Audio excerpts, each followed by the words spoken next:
All right, so these are the questions that we'll be trying to answer. What exactly is the IS schedule and where is it coming from? And why is the nature like that? Why is it a downward curve? What are the causes that could cause a shift in the IS curve? And then what makes it steeper or flatter? I mean, what are the causes that can cause the IS curve to be steep or not? And then if it is steep or not, what are the effects? How will that affect the various uh, policies? So we'll be looking at all those things. Okay, so we'll start with what the IS curve is or the IS schedule. When you go to the product market, we are talking about the combination of equilibrium income and then interest rate. So the IS curve is just the locus of points connecting equilibrium income and then equilibrium interest rate in the product market, okay, or the output market. So whatever level of interest rate that can give us a stable national income. When we connect those points, that's what we get our ISK. Okay.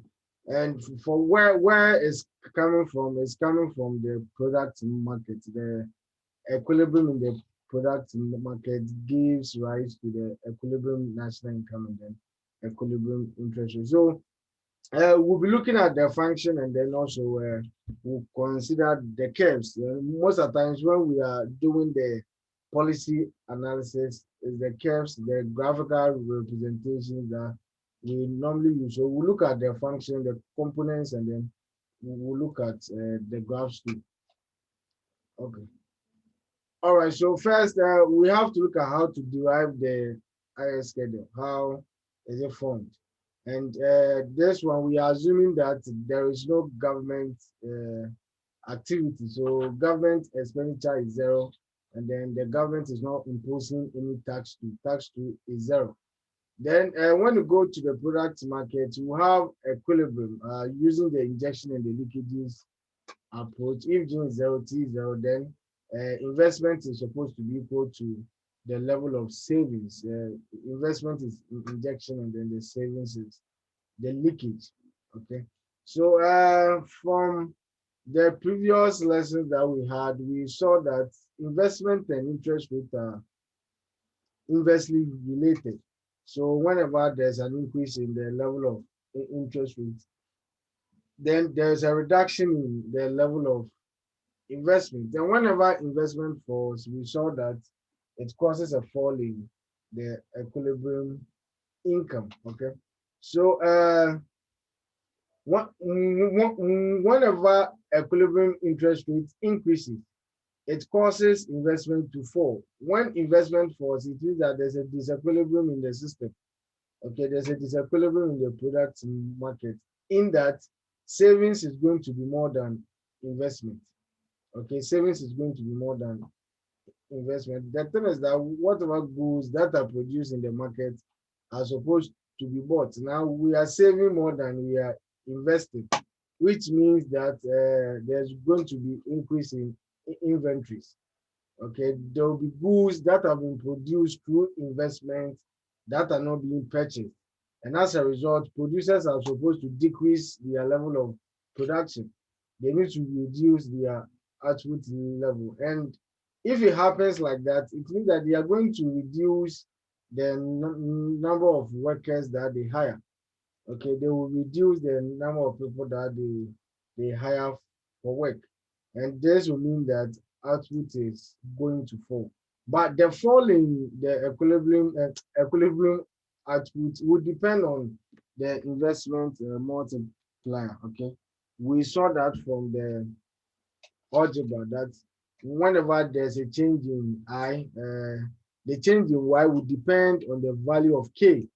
Okay, on the value of K. And for the simple one, we saw that K was 1 over 1 minus B, where the B is the marginal propensity to consume. Okay, so depending on the value of K, that is going to tell us the value of Y. The change in Y, that is going to result from the fall in investment resulting from an increase in interest rate. So now, because of the increase in interest rate, which is causing a fall in investment, resulting in a fall in national equilibrium, is going to cause savings to fall because savings is a function of income. The higher the level of income, the higher the level of savings. So if income is falling, then it means that your savings too is going to fall for all the values of Y. So this is the graphical representation of what we have been talking about. This is investment. Okay, so with this graph, investment is on the horizontal axis and then interest rate is on the vertical. Now, if we start from interest rate zero, it had I0 as the corresponding level of investment. Now, with an increase in interest rate from R0 to R1, that is going to cause a fall in investment from I0 to I1.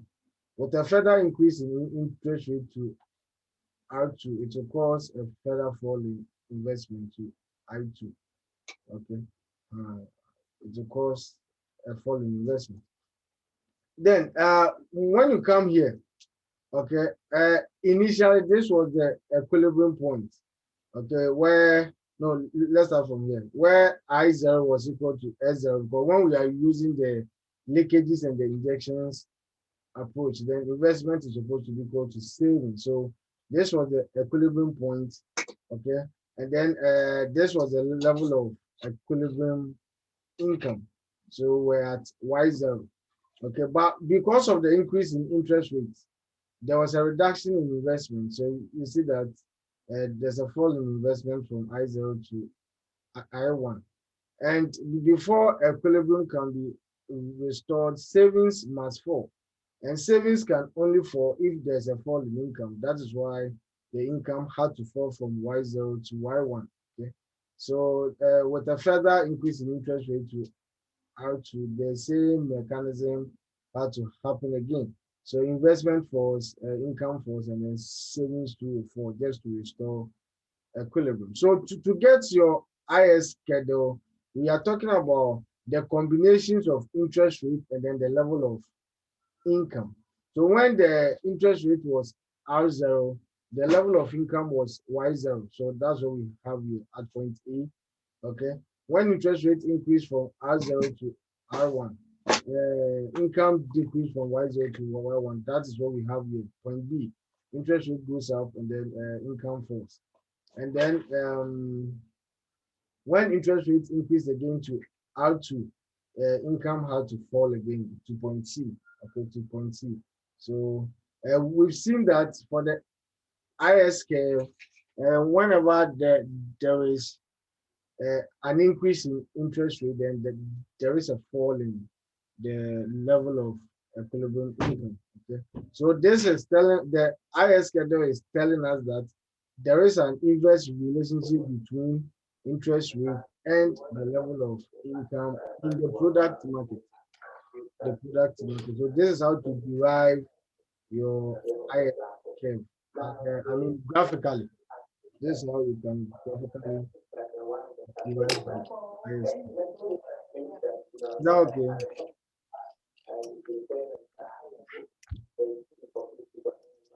Yes.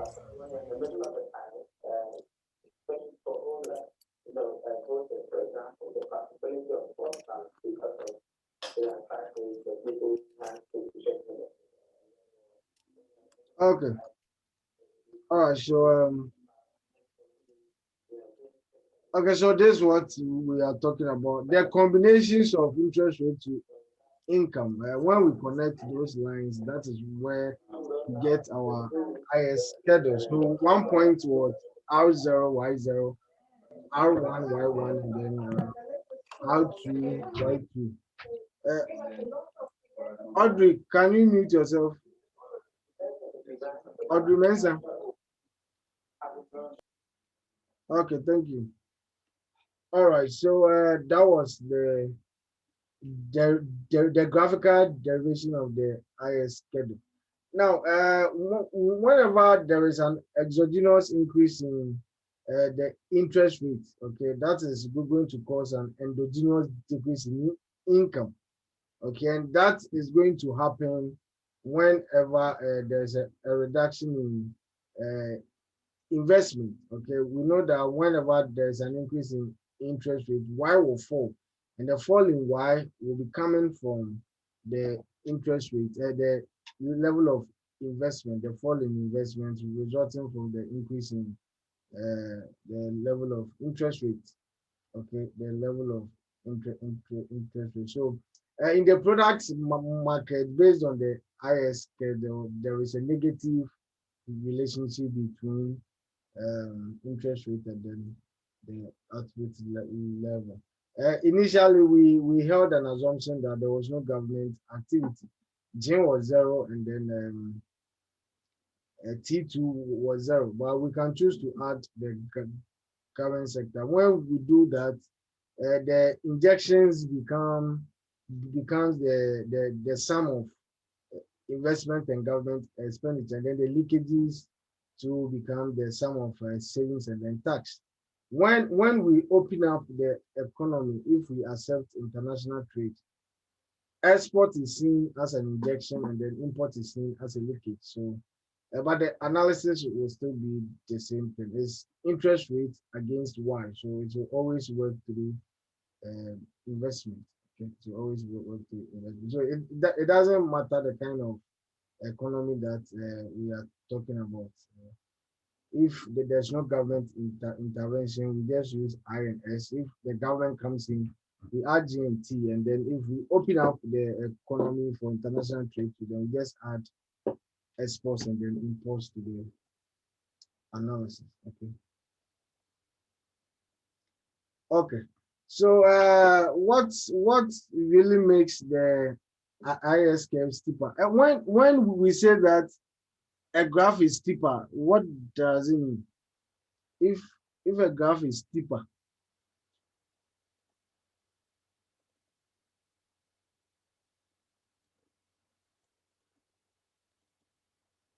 can you see the whiteboard? I'm coming. Can you see the whiteboard? Yes. Okay. So no, let me use the one. We have this these two curves.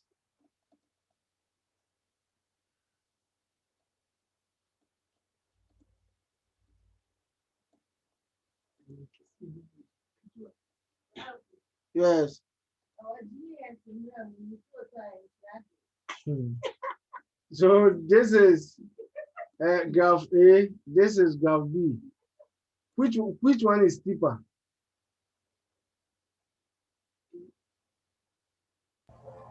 A. A. Okay. A is steeper. Why? Why are you saying A is steeper? So if A is steeper, what does it mean? It has a large slope, like the slope is vast or something. Okay. So assuming this is Y and this is X. Okay. And this is X. Uh, assuming this is where we are starting from. Okay. And now there's a change in Y. Okay. If there's a change in Y on this on the uh, A curve, this is going to be the change in X. Okay, just this space. But for B, for curve B, this is going to be the change in X. Okay, and then we know that when you have any graph, the slope or the gradient is given by the change in Y divided by the change in X, right? Is change in Y divided by the change in X. When you look at this change in Y, assuming this is 10, okay? Assuming this is 10. Then for graph A, for A, we can say that the change in x is say 5. Okay, we can say that the change in x is 5, which means that the gradient is going to be 10 divided by 5, which is what? Which is 2. But when we look at B, okay, when we look at B, the change is like 20. Okay, that is from here to here. So if that's the case, then the gradient for that one is being 10 over 20, which is what? Which is half. We need this idea when we are dealing with the policy effectiveness. They can give you two investment functions. Then you'll be asked to state which one is steeper, and then which one is going to make a fiscal policy more effective, and they would depend on how steep the graph is.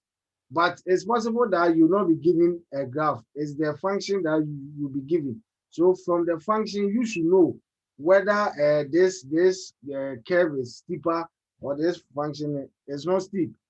And you can only know that from the gradient of the graph. Is that okay? So A is steeper than B. So now let's look at how that affects the IS curve.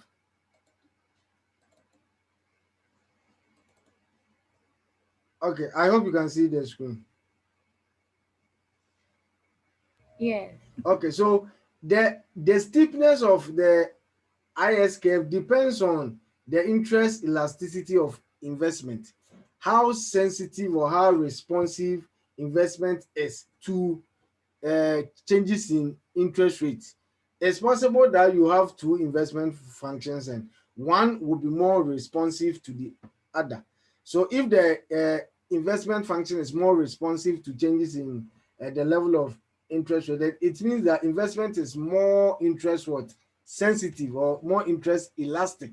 But if investment is less sensitive to changes in interest rate, then we say that investment is what is relatively interest inelastic. That is, changes in interest rate doesn't really affect the level of uh, investment. And whether you know that or not, it depends on the interest elasticity. And that is giving us the change in I divided by divided by change in R over R. It's just like the normal elasticity. Okay, it's just like the normal elasticity. So in a case where investment is relatively interest inelastic, which means that investment doesn't really respond to changes in interest rate, it means that the change in R will be bigger than the change in I. Okay, so a given change in R will only cause a small change in the level of investment, which means that it is making the investment curve more steeper. The change in y, which is the interest rate, is bigger than the change in I or the change in x, which is the change in investment. And if that's the case, then the investment schedule is becoming more steeper. Do you understand that?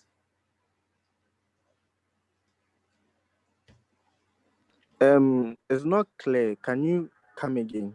Okay. What I'm trying to say is, okay, let's use the graphic. Okay, I think I can draw it here. When we say that something is inelastic with regards to changes in another thing, what we are trying to say is if the first variable depends on the second one, changes in the second one doesn't really cause much changes in the first one. So here we are talking about investment and then interest rate. And we are saying that interest rate is investment is interest inelastic, which means that investment doesn't really respond to changes in interest rate.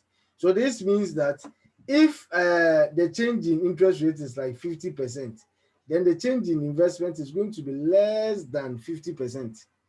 Okay, it's going to be less than 50%. You just assuming this is what we have. Okay. this is our investment function, and then interest rate was when I'm coming now. When interest rate was 10, investment was, let's say, 50. Okay. Now the interest rate has reduced from 10 to 5, which means a 50% reduction, right? And this is supposed to cause an increase in uh, investment. But what if the change in investment is just to like 60? Okay, the change here, which is the change in interest rate, the percentage change in interest rate is way larger than the percentage change in uh, investment, which means that investment is less responsive to the changes in interest rate. So we say that investment is interest inelastic. Interest inelastic. Okay, are we together? Yes, But yes. but let's take this. Okay, let me use the other line. Let's take this second uh, interest rate curve. Okay, so now just assuming um, there is this changing. So when interest rate was 10, the investment level was 50. Now interest rate has decreased to 10, uh, to 5. This is going to be the new level of uh, investment for this investment schedule. So assuming here is a 100, okay, it's 100. Interest rate decreased by 50%, but investment has increased by 100% from 50 to 100. That is 100%. So this means that investment is more sensitive to changes in interest rate. And in this case, we say that investment is relatively interest elastic, because a 50% change in investment is causing 100%, and a 50% decrease in interest rate is causing 100% increase in the level of investment. So this investment schedule is more sensitive to changes in interest rate than this one. And now I'm sure comparing these two curves, you can see that this one is steeper than this one. Are you with me? This this Yes. this Yes, yeah, yes. this one is steeper than this one, right? And the steeper one was the case where investment was inelastic, was less sensitive to changes in interest rate. Okay, so what you are trying to say here is when investment is interest inelastic, it makes the investment curve what steeper. It makes the investment schedule steeper, and making it steeper means that it is also going to make the IS curve steeper. Are you with me? It is going to make the IS curve steeper because whenever there is a change in interest rate, it results in a change in income, right? But that change in income is gotten from the change in investment.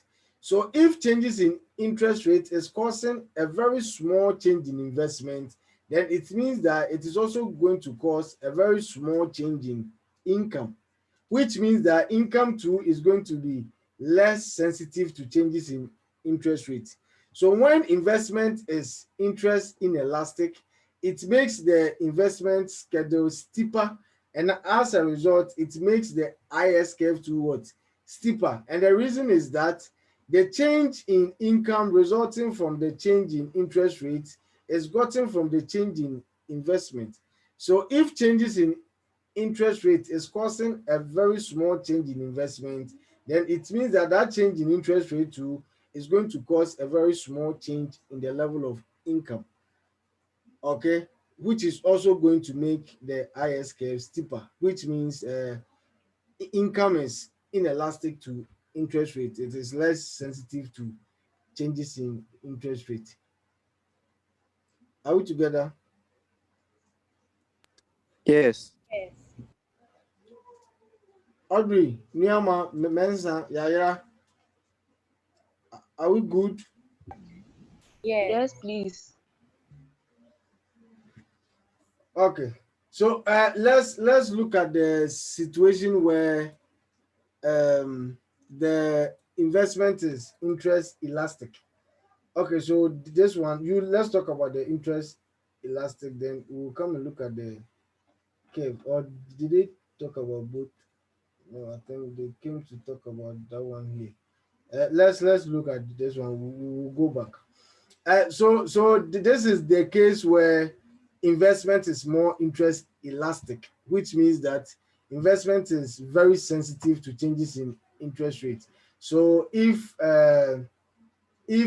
interest rates should decrease by say 50%, then investment is going to increase by say 100%. Okay, it's going to increase like say 100%, which means that investment is very sensitive to changes in interest rate, and that is going to make the investment curve more flatter. Okay, when investment is more sensitive to changes in interest rate, which means that a very small change in interest rate, we are moving to the IS curve. A very small change in interest rate is going to cause a very large change in investment, which is going to be translated into a change in income. So if the change in investment is very large, then it means that the change in income too is going to be large. So the elastic nature of the investment function is making it flat, which means that the IS curve 2 is going to take the same form. Okay, so when investment is inelastic, the investment curve is steep, IS curve 2 will be steep. But if investment is more interest elastic, it makes the curve flat, and then the IS curve 2 is going to be flat. Are we okay? Before we go and look at the diagram. Yes. Okay, so now let's look at this. This is the combination of the two. You see that we have two investment schedules. Okay, this one is where investment is interest inelastic. It doesn't really respond to changes in interest rates. And this one is the case where investment is very sensitive, so very elastic. Okay, so now let's start from here. We are starting from R1. Okay, at R1 we're having I1, and that is what we have here. I1 is equal to what? S1. Okay, so we have our Y1. Okay, when we come to the IS curve, this is R1, and this one is for the steeper investment schedule. So the A is for the one where investment was less sensitive, and then C was for the one where investment is more sensitive to changes in interest rate. So now, what is going to happen to income? I mean, in both cases, if there's a reduction in interest rates. So now, if there's a reduction in interest rate from R1 to R2, let's look at the less sensitive investment schedule. The only change that we are going to see in investment is just this from I1 to I2. This very small change, oh, this small change. When you come here to I is just going to increase by a very small margin, which means that S2 will increase up to that point to restore equilibrium. And this is going to be the change in income, just this small change. So when you come to the IS curve, this was the change in R from R1 to R2, but this is the only change in the level of income, which means that when the investment is too inelastic, if it is less sensitive to interest to the changes in interest rate, it means that whenever interest rate changes, there's not much change in the level of income because the IS curve 2 becomes less sensitive to changes in interest rate. Please, do we understand this one? Yes. Please go back again. Okay, so we are looking at how the sensitivity of investment to changes in interest rate can affect the effect of a change in interest rate on the level of equilibrium income. Okay, we have two investment schedules here. Okay, one is steeper than the other. Let's take this one as the the thing will go off soon, so you just have to reconnect. This one is for uh let's say investment one, and this one